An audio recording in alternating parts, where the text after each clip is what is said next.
Students, good morning, good afternoon and good evening to all of you. तो बेटा आपको पता है कि हम कौन सा चैप्टर कर रहे हैं। हमारा चैप्टर है पॉलिनेशन एंड फर्टिलाइजेशन। और ये कौन सी क्लास का है? ये है बेटा 9th ICSE का चैप्टर नंबर 5th बेटा। तो प्रीवियस वीडियो में हमने ऑल अबाउट पॉलिनेशन कर लिया है। ठीक है, हमें पता है, अब हमें पता है कि पॉलिनेशन क्या होती है, सेल्फ पॉलिनेशन क्या होती है, क्रॉस पॉलिनेशन क्या होती है, सब हमें डिटेल में पता है। जिन्हों को ने नहीं देखी है वो वीडियो, वो मेरी प्रीवियस वीडियोस देख लें बेटा। तो अब हम बात करते हैं हमारे फर्टिलाइजेशन की। तो व्हाट इज़ फर्टिलाइजेशन? ध्यान से डेफिनेशन को सुनना बेटा, ध्यान से। Fusion of nuclei of male and female gamete is called fertilization. देखो बेटा, फ्यूज़न होती है जब मेल और फीमेल गैमीट के न्यूक्लियाई में फ्यूज़न होगी, उसे हम फर्टिलाइजेशन बोलेंगे। ठीक है, सिर्फ मेल और फीमेल गैमीट की फ्यूज़न को हम फर्टिलाइजेशन नहीं बोलते हैं, ये गलत होगा, टोटली गलत होगा। जब मेल और फीमेल गैमीट के न्यूक्लियाई में फ्यूज़न होगी उसे हम फर्टिलाइजेशन बोलेंगे बेटा। तो अब हमने बोला कि फर्टिलाइजेशन किस में होती है? मेल और फीमेल गैमीट के न्यूक्लियाई में।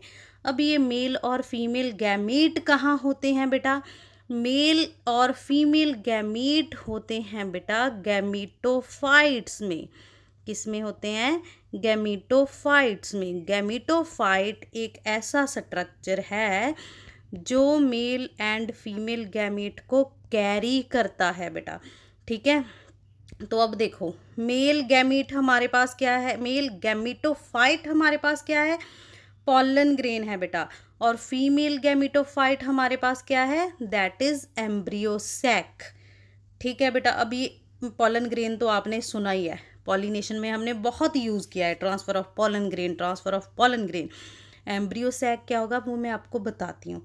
पहले हम किसके बारे में अच्छे से देख लें, हम देखते हैं पॉलन ग्रेन के स्ट्रक्चर के बारे में। ठीक है, तो outer layer of pollen grain is called exine. Exine क्या है बेटा? Outer layer. ठीक है, इसे हम कैसे याद रख सकते हैं? EX। ठीक है, एग्जिट और एग्जाइन, इसे रिलेट करो बेटा। एग्जिट का मतलब क्या होता है? बाहर जाना। तो बाहर वाली लेयर को हम क्या बोलेंगे? एग्जाइन बोलेंगे बेटा। ठीक है, नेक्स्ट इसकी लेयर है बेटा इंटाइन। इन का मतलब होता है अंदर आओ। तो इनर लेयर इज इंटाइन। ठीक है बेटा, ये क्लियर हो गया। तो पॉलन ग्रेन की दो लेयर होती हैं, एक्साइन और intine. Exine is outer layer, intine is inner layer. ठीक है, अब आप देखोगे कि ये जो एक्साइन है बेटा, ये ऐसी रफ सी है, लेकिन कहीं पर ये प्लेन हो जाती है। यहाँ पर ये एक्साइन प्लेन है बेटा, उसे हम बोलते हैं जर्म पोर।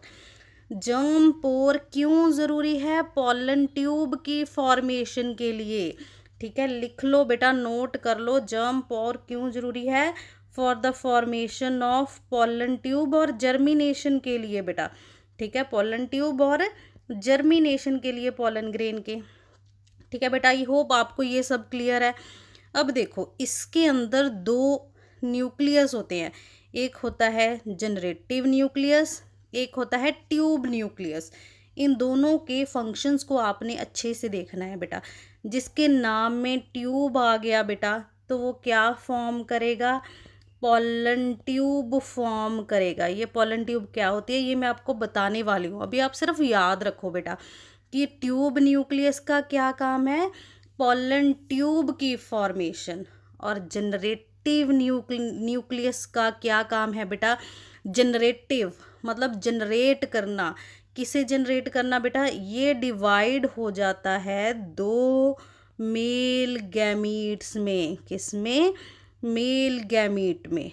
ठीक है, तो पॉलन ग्रेन का जनरेटिव न्यूक्लियस ही मेल गैमीट है, जो कि फर्दर जब पॉलन ट्यूब बनेगी तो ये डिवाइड हो जाएगा दो मेल गैमीट्स में बेटा। ये बात क्लियर है आपको?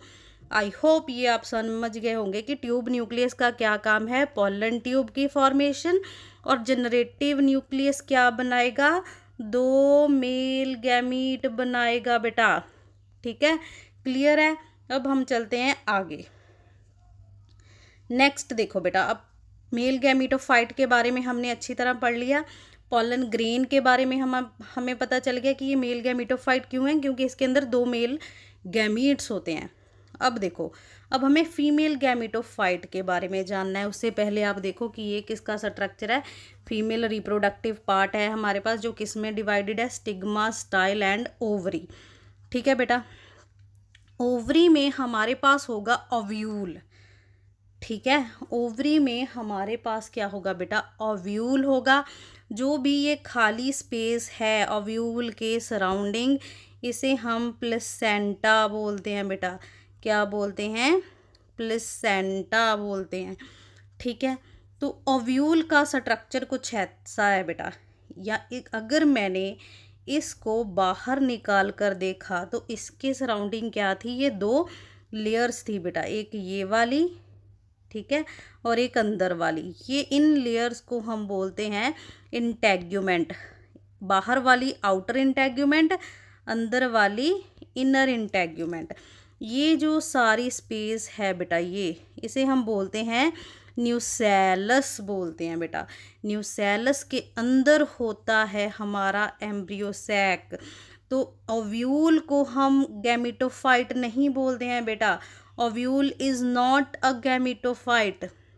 ओव्यूल गैमीटोफाइट को भी कैरी करता है। और गैमीटोफाइट को कैसे कैरी करता है, इसके अंदर क्या आ गया, अब एम्ब्रियो सैक आ गया बेटा। आई होप ये चीज़ आपको क्लियर है बहुत अच्छे से। ठीक है, अब देखो न्यूसेलस का काम देख लो। न्यूसेलस बेटा नरिशमेंट प्रोवाइड करता है। क्या प्रोवाइड करता है, नरिशमेंट, मतलब फूड प्रोवाइड करेगा डिवेलपिंग एम्ब्रियो को। ठीक है, ये बात क्लियर हुई आपको। अब देखो बेटा, ये जो एम्ब्रियो सैक है ये अंदर से ऐसे खाली नहीं होता है। इसमें क्या होते हैं बेटा, 3 एंटीपोडल्स होते हैं। क्या होते हैं, 3 एंटीपोडल्स होते हैं, 2 पोलर न्यूक्लियाई होते हैं बेटा।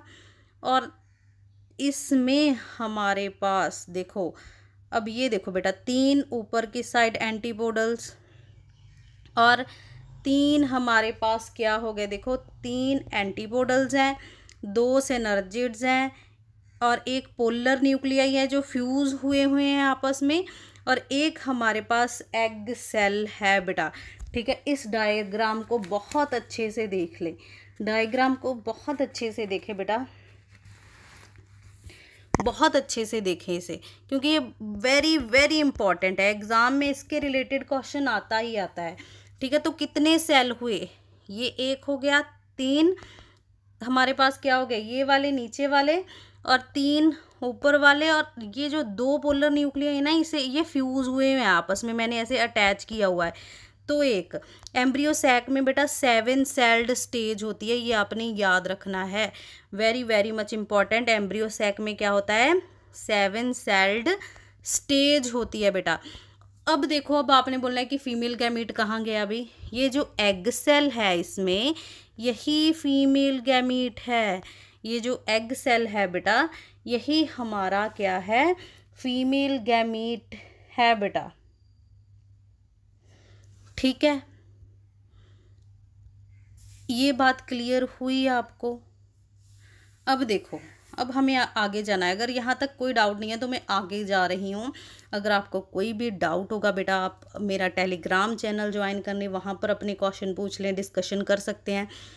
अगर नहीं तो आप यहीं कमेंट बॉक्स में लिख दें कि मैम ये हमें समझ नहीं आया, मैं आपको दोबारा वो वीडियो बनाकर समझा दूँगी। ठीक है, तो अब चलते हैं बेटा फर्टिलाइजेशन। जितने भी फ्लावरिंग प्लांट होते हैं बेटा उसमें डबल फर्टिलाइजेशन होती है। अब ये डबल फर्टिलाइजेशन क्या होती है बेटा, पॉलिनेशन हमने पढ़ा है कि पॉलन ग्रेन स्टिग्मा तक पहुंच गया। ठीक है, पॉलन ग्रेन का यहाँ तक पहुंचना क्या होता है, पॉलिनेशन होती है बेटा। ठीक है, ऐसे पहुंचना। अब जैसे ही बेटा पॉलन ग्रेन स्टिग्मा तक पहुंच गया, पहले इसे देखें तो उसके अंदर हमने क्या देखा था कि ट्यूब न्यूक्लियस होगा और एक जनरेटिव न्यूक्लियस होगा। जो जनरेटिव न्यूक्लियस होगा बेटा वो दो मेल गैमीट में डिवाइड हो जाएगा। तो ये अब हमारे पास क्या है, दो मेल गैमीट हैं। ट्यूब न्यूक्लियस क्या बनाएगा, ऐसी एक ट्यूब बनाएगा, ठीक है, जिसे हम क्या बोलते हैं, इसे हम बोलते हैं पॉलन ट्यूब बेटा। ठीक है, ये बात क्लियर है आपको कि जैसे ही ये मैंने पॉलन जो हमारे पास ट्यूब सेल है ना, उसने अपना काम कर दिया है। उसने अपना क्या काम कर दिया, ये पॉलन ट्यूब फॉर्म कर दी है बेटा। और जनरेटिव सेल ने भी जनरेटिव न्यूक्लियस ने भी अपना काम कर दिया है। कैसे, उसने बना दिए हैं ये मेल गैमीट्स।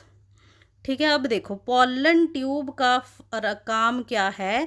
ये देखो पॉलन ट्यूब जा रही है, अभी जो जो मैं बता रही हूँ मेरे साथ फॉलो करो। ये पॉलन ट्यूब जा रही है बेटा, यहाँ से ऐसे ऐसे ऐसे। इसका काम है हम एक रास्ता बना देना फीमेल गैमीट तक, एग सेल तक अपना रास्ता बना देना। अब ये जो मेल गैमीट है वो जा रहे हैं जा रहे हैं जा रहे हैं ऐसे ऐसे। ठीक है, पहले यहाँ थे, फिर यहाँ पहुँच गए, फिर यहाँ पहुँच गए। अब देखो बेटा ध्यान से सुनना कि होगा क्या। इनमें से जो एक हमारे पास मेल गैमीट है, ठीक है, वो किसके साथ फ्यूज़ हो जाएगा, एग सेल के साथ फ्यूज़ हो जाएगा। पहला मेल गैमीट किसके साथ फ्यूज़ होगा, किसके साथ फ्यूज़ होगा बेटा, एग सेल के साथ। तो nucleus of one gamete with nucleus of egg cell. ठीक है, ये हो गई फ्यूज़न, हो गई मतलब फर्टिलाइजेशन हो गई ना। ठीक है, तो जब ये इसके साथ फर्टिलाइज हो जाएगा तो क्या बनेगा, जाइगोट बनेगा बेटा। ठीक है, क्या बनेगा, जाइगोट। ये देखो ये पहला मेल गैमीट फ्यूज़ हो चुका है रेड वाले के साथ। ठीक है, रेड वाला क्या है, एग सेल का न्यूक्लियस। ठीक है, अब जो दूसरा मेल गैमीट था वो बोल रहा था कि मैं भी तो मेल ही हूँ, मुझे भी तो शादी करनी है। तो वो क्या करेगा, वो आगे आएगा और दो पोलर न्यूक्लियाई के साथ फ्यूज़ हो जाएगा बेटा। सिनर्जिड्स कभी भी फर्टिलाइजेशन नहीं करते हैं बेटा। सिनर्जिड्स जो यहाँ होते हैं ना साइड में, देखो अभी मैंने बताया था यहीं, ये देखो सिनर्जिड्स है ना साथ में, सिनर्जिड्स कभी भी फर्टिलाइजेशन नहीं करते। ठीक है, तो एक फ्यूज़ हो जाएगा एग सेल के साथ और दूसरा मेल गैमीट फ्यूज़ हो जाएगा दो पोलर न्यूक्लियाई के साथ। तो एक फर्टिलाइजेशन बेटा ये हो गई, एक फर्टिलाइजेशन ये हो गई। तो कितनी फर्टिलाइजेशन हुई, डबल फर्टिलाइजेशन हुई बेटा। ठीक है, तो इसकी डेफिनेशन हम लिख सकते हैं, यहाँ पर लिखते हैं बेटा definition of double fertilization. One male nuclei fuses with one male nuclei fuses with egg cell nucleus and other fuses with other male nuclei fuses with two polar nuclei। ठीक है, तो इस प्रोसेस को हम क्या बोलेंगे बेटा, double fertilization. One male nuclei fuses with egg cell nucleus and other मतलब दूसरा मेल गैमीट फ्यूज किसके साथ होगा, दो पोलर न्यूक्लियाई के साथ होगा। तो इसे हम क्या बोलेंगे, डबल फर्टिलाइजेशन। और एक मैंने और वर्ड लिखा है बेटा, ट्रिपल फ्यूजन। अब देखो ट्रिपल फ्यूजन का क्या मतलब है कि एक मेल गैमीट था, ठीक है, किसके साथ फ्यूज़ किया, दो पोलर न्यूक्लियाई के साथ। एक और दो कितने हो गया बेटा, तीन हो गए। ठीक है, एक फर्टिलाइजेशन में कितने फ्यूज़ हुए, तीन हुए। तो इसे हम क्या बोलेंगे, ट्रिपल फ्यूज़न। ट्रिपल फ्यूज़न तब होती है जब एंडोस्पर्म बनता है। एंडोस्पर्म कैसे बनता है, एक मेल गैमीट दो पोलर न्यूक्लियाई के साथ बना तो क्या बन गया, एंडोस्पर्म बन गया बेटा। ठीक है, और इस एंडोस्पर्म का काम क्या है बेटा, फूड प्रोवाइड करना, नरिशमेंट प्रोवाइड करना डेवलपिंग एम्ब्रियो को। ठीक है पुत्र, ये बात क्लियर है। आई होप आपको डबल फर्टिलाइजेशन और ट्रिपल फ्यूज़न अच्छे से क्लियर हो गई होगी। If you have any doubt तो पूछो बेटा। तो लास्ट टॉपिक हमारा है फेट ऑफ फ्लोरल पार्ट। होता क्या है बेटा फर्टिलाइजेशन के बाद? ये जो पूरी ओवरी है ये किस में कन्वर्ट हो जाती है बेटा? फूड में। ये भी बहुत इम्पॉर्टेंट टॉपिक है, वेरी मच इम्पॉर्टेंट। इससे रिलेटेड क्वेश्चन भी आता है। ठीक है, ओवरी किस में कन्वर्ट होगी? फ्रूट में होगी। ओव्यूल किस में कन्वर्ट होगा? सीड में होगा। फ्लावर के जो सेपल्स और पेटल्स होते हैं बेटा वो डीजनरेट हो जाते हैं, फॉल ऑफ गिर जाते हैं। इंटेग्यूमेंट क्या बनाते हैं बेटा? इंटेग्यूमेंट बनाते हैं सीड कोट। ठीक है, प्लेसेंटा बनाता है बेटा स्टॉक ऑफ सीड। प्लेसेंटा क्या बनाएगा? Stock of seed. अब ये जो एंटीपोडल्स होते हैं और एंटीपोडल्स भी डीजनरेट हो जाते हैं, ख़त्म हो जाते हैं बेटा। तो this is all about fertilization. If you have any doubt आप कमेंट बॉक्स में पूछो। अगर आपको अच्छा लगता है तो लाइक शेयर और सब्सक्राइब ज़रूर करें बेटा। Thank you.